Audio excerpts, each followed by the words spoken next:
आता बातमी आहे नांदेडच्या हिमायतनगरमधून।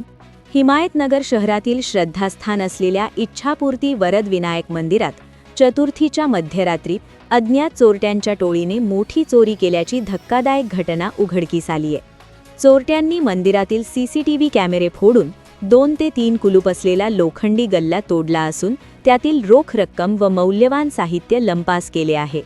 याशिवाय पुरावे नष्ट करण्याच्या उद्देशाने चोरट्यांनी सीसीटीव्हीचा डीव्हीआरही चोरून नेला आहे। ही घटना शुक्रवार दिनांक 6 रोजी सकाळी 5 वाजण्याच्या सुमारास दर्शनासाठी आलेल्या भाविकांच्या निदर्शनास आली। मंदिरात झालेली तोडफोड व चोरी पाहून भाविकांनी तत्काळ मंदिर समितीला माहिती दिली।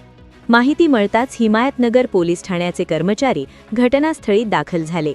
पोलिसांनी घटनास्थळी पंचनामा करून प्राथमिक पाहणी केली असून अज्ञात चोरट्यांविरोधात गुन्हा दाखल करण्याची प्रक्रिया सुरू आहे।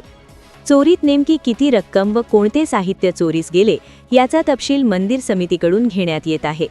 तसेच परिसरातील इतर सीसीटीव्ही फुटेजच्या आधारे तपास वेगाने सुरू आहे।